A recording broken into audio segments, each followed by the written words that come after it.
ಬೆಳಗಾವಿ ಜಿಲ್ಲಾ ಕಾಂಗ್ರೆಸ್ನಲ್ಲಿ ಇಬ್ಬರು ಸಚಿವರ ಮಧ್ಯ ಕೋಲ್ಡ್ ವಾರ್ ನಡೀತಾ ಇದೆಯಾ ಅನ್ನೋ ಪ್ರಶ್ನೆ. ಬೆಳಗಾವಿ ಜಿಲ್ಲಾಧ್ಯಕ್ಷ ಬದಲಾವಣೆ ವಿಚಾರದಲ್ಲಿ ಸಚಿವರ ನಡುವೆ ಫೈಟ್ ನಡೀತಾ ಇದೆ.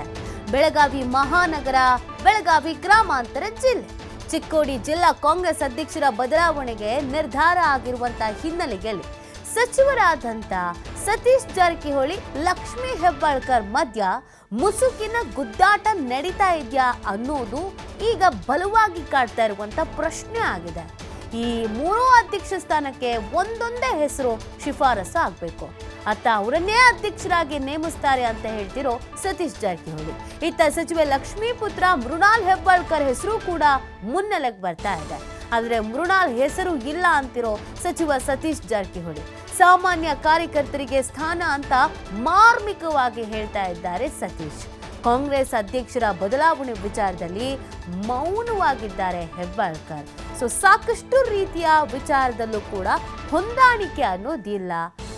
ಇಬ್ಬರ ನಡುವೆ ಬಹು ದಿನಗಳಿಂದಲೂ ಕೂಡ ಈ ಸಮಸ್ಯೆ ಇದೆ ಅನ್ನೋದು ಗೊತ್ತಿದೆ. ಸತೀಶ್ ಜಾರಕಿಹೊಳಿ ಹೇಳಿರೋದನ್ನ ಲಕ್ಷ್ಮೀ ಹೆಬ್ಬಾಳ್ಕರ್ ಒಪ್ಕೊಳ್ಳಲ್ಲ, ಲಕ್ಷ್ಮೀ ಹೆಬ್ಬಾಳ್ಕರ್ ಹೇಳೋದನ್ನ ಸತೀಶ್ ಜಾರಕಿಹೊಳಿ ಒಪ್ಕೊಳ್ಳಲ್ಲ. ಅದರ ಮಧ್ಯದಲ್ಲಿ ಕೆಲವೊಂದಷ್ಟು ಸ್ಥಾನಗಳ ಆಯ್ಕೆ ಅಂತ ಬಂದಾಗಲೂ ಕೂಡ ಗೊಂದಲ ಅನ್ನೋದು ಇದೆ. ಅವ್ರು ಹೇಳಿದ್ದೇ ಆಗಬೇಕು, ಇವ್ರು ಹೇಳಿದ್ದೇ ಆಗಬೇಕು ಅನ್ನೋದು ಕೂಡ ನಡೀತಾ ಇದೆ. ಇದೀಗ ಮತ್ತೆ ಮುನ್ನೆಲೆಗೆ ಬರ್ತಾ ಇದೆ. ಜಿಲ್ಲಾಧ್ಯಕ್ಷ ಬದಲಾವಣೆ ವಿಚಾರದಲ್ಲಿ ಇಬ್ಬರು ಸಚಿವರ ನಡುವೆ ಫೈಟ್ ನಡೀತಾ ಇದ್ದ ಹಾಗೆ ಕಾಣಿಸ್ತಾ ಇದೆ. ಬೆಳಗಾವಿ ಮಹಾನಗರ, ಬೆಳಗಾವಿ ಗ್ರಾಮಾಂತರ ಜಿಲ್ಲೆಯ ವಿಚಾರದಲ್ಲಿ ಯಾರನ್ನ ಆಯ್ಕೆ ಮಾಡ್ತಾರೆ ಅನ್ನುವಂಥ ಪ್ರಶ್ನೆ. ಸತೀಶ್ ಜಾರಕಿಹೊಳಿ ಅವರ ನಿರ್ಧಾರವೇ ಬೇರೆ, ಲಕ್ಷ್ಮೀ ಹೆಬ್ಬಾಳ್ಕರ್ ಅವರ ನಿರ್ಧಾರವೇ ಬೇರೆ. ಹೈಕಮಾಂಡ್ ನಾಯಕರು ಯಾರನ್ನ ಆಯ್ಕೆ ಮಾಡ್ತಾರೆ ಅನ್ನೋದು ಪ್ರಶ್ನೆ. ಈ ಹಿಂದಿನಿಂದಲೂ ಕೂಡ ಬೆಳಗಾವಿ ರಾಜಕಾರಣ ಅಂತ ಅಂದರೆ ಅದು ರಾಜ್ಯ ರಾಜಕೀಯಕ್ಕೂ ಕೂಡ ಒಂದಷ್ಟು ಮಟ್ಟಿಗೆ ಸಮಸ್ಯೆಯನ್ನು ತಂದೊಡ್ಡುತ್ತೆ ಅಥವಾ ಪರಿಣಾಮ ಬೀರುತ್ತೆ ಅನ್ನೋದನ್ನು ಈ ಹಿಂದೆಯಿಂದಲೂ ಕೂಡ ಲೆಕ್ಕಾಚಾರ ಹಾಕಿಕೊಳ್ಳಲಾಗಿದೆ. ಬೆಳಗಾವಿಯಲ್ಲಿ ಚಿಕ್ಕದಾಗಿ ಹೊತ್ಕೊಳ್ಳುವಂಥ ಕಿಡಿ ಅದು ರಾಜ್ಯ ರಾಜಕಾರಣದಲ್ಲಿ ಧಗಧಗನೆ ಹೊತ್ತಿ ಉರಿಯುವಂತೆ ಮಾಡುತ್ತೆ. ಹಾಗಾಗಿ ಬೆಳಗಾವಿ ರಾಜಕಾರಣ ಅಂದರೆ ಎಲ್ಲ ನಾಯಕರ ಚಿತ್ತವೂ ಕೂಡ ಬೆಳಗಾವಿಯತ್ತವೇ ನಡುತ್ತೆ.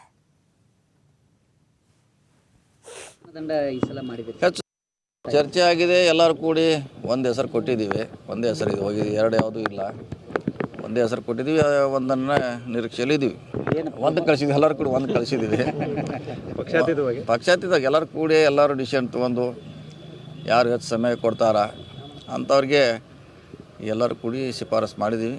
ಬಹುಶಃ ಅದು ಯಾವುದು ಚಿಕ್ಕೋಡಿ ಅದು ಬದಲಾವಣೆ. ಚಿಕ್ಕೋಡಿ ಕೂಡ ಯಾಕಂದ್ರೆ ಅವರಿಬ್ಬರು ಕೂಡ ಈಗ ಬೇರೆ ಹುದ್ದೆಯಲ್ಲಿ ಇರೋದ್ರಿಂದ ಈ ಕಡೆ ಹೆಚ್ಚು ಗಮನ ಕೊಡ್ಲಿಕ್ಕೆ ಆಗೋಲ್ಲ. ಒಬ್ಬರು ಬೂಡಾದಾರ, ಒಬ್ಬರು ಗ್ಯಾರಂಟಿ ಅಧ್ಯಕ್ಷ ಇದ್ದಾರೆ. ಎರಡು ಬದಲಾವಣೆ ಮಾಡ್ತೀವಿ.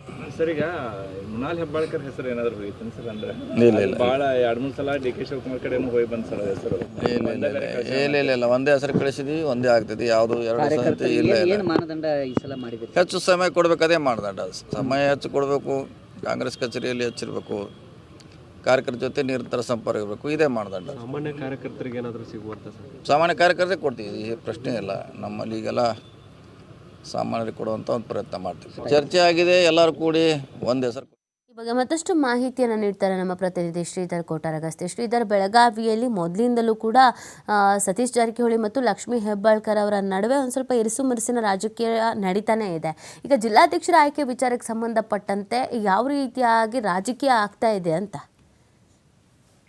ಈಗ ಬೆಳಗಾವಿ ಜಿಲ್ಲಾ ಕಾಂಗ್ರೆಸ್ನಲ್ಲಿ ಈಗ ಎಲ್ಲವೂ ಕೂಡ ಸರಿ ಇಲ್ಲ ಅನ್ನುವಂತ ಒಂದು ಸಂದೇಶ ಈಗ ರವಾನೆ ಆಗ್ತಾ ಇದೆ ಅಂತ ಹೇಳ್ಬೋದು. ಯಾಕಂದ್ರೆ ಬೆಳಗಾವಿಯ ಬೆಳಗಾವಿ ಮಹಾನಗರ ಆಗಿರ್ಬೋದು, ಬೆಳಗಾವಿ ಜಿಲ್ಲಾ ಆಗಿರ್ಬೋದು ಮತ್ತು ಚಿಕ್ಕೋಡಿ ಜಿಲ್ಲಾ ಆಗಿರ್ಬೋದು, ಅಂದ್ರೆ ಮೂರು ಕಾಂಗ್ರೆಸ್ನ ಪ್ರತ್ಯೇಕ ಅಧ್ಯಕ್ಷ ಸ್ಥಾನಗಳನ್ನ ಬದಲಾವಣೆ ಆಗುತ್ತೆ ಅನ್ನೋಂತ ಒಂದು ನಿಟ್ಟಿನಲ್ಲಿ ಚರ್ಚೆ ಆಗ್ತಾ ಇದೆ. ಈಗಾಗಲೇ ಮೂರು ಅಧ್ಯಕ್ಷ ಸ್ಥಾನಕ್ಕೆ ಈಗ ಒಂದೊಂದೇ ಹೆಸರನ್ನ ನಾವು ರಾಜ್ಯದ ನಾಯಕರಿಗೆ ಕಳಿಸಿಕೊಟ್ಟಿದೀವಿ ಅನ್ನುವಂತ ಮಾತನ್ನ ಸ್ವತಃ ಸತೀಶ್ ಜಾರಕಿಹೊಳಿ ಹೇಳಿರ್ತಕ್ಕಂಥದ್ದು. ಅದರಲ್ಲೂ ಕೂಡ ಪ್ರಮುಖವಾಗಿ ಬೆಳಗಾವಿ ಜಿಲ್ಲಾ ಕಾಂಗ್ರೆಸ್ನ ಅಧ್ಯಕ್ಷರಾಗಿ ವಿನಯ್ ನವಲ್ಗಟ್ಟಿ ಇದ್ದಾರೆ. ಅವರೀಗ 11 ವರ್ಷಗಳಿಂದ ಈ ಒಂದು ಹುದ್ದೆಯಲ್ಲಿ ಇರ್ತಕ್ಕಂಥದ್ದು. ಸದ್ಯ ಈಗ ಗ್ಯಾರಂಟಿಯ ಜಿಲ್ಲಾ ಅಧ್ಯಕ್ಷರಾಗಿ ಕೂಡ ಅವರಿಗೆ ನೇಮಕ ಮಾಡಿರ್ತಕ್ಕಂಥದ್ದು. ಹಾಗಾಗಿ ಈಗ ವಿನಯ್ ನವಲ್ಗಟ್ಟಿ ಅವರನ್ನ ಬದಲಾಯಿಸಿ ಆ ಸ್ಥಾನಕ್ಕೆ ಯಾರನ್ನ ಅಧ್ಯಕ್ಷರನ್ನಾಗಿ ಮಾಡ್ತಾರೆ ಅನ್ನೋದು ಕುತೂಹಲ ಕೇಳಿಸಿದೆ. ಯಾಕಂದ್ರೆ ಕಳೆದ ಲೋಕಸಭೆ ಚುನಾವಣೆಯಲ್ಲಿ ಸಚಿವ ಲಕ್ಷ್ಮೀ ಹೆಬ್ಬಾಳ್ಕರ್ ಪುತ್ರ ಮೃಣಾಲ್ ಹೆಬ್ಬಾಳ್ಕರ್ ಚುನಾವಣೆ ಸ್ಪರ್ಧೆ ಮಾಡಿದ್ರು.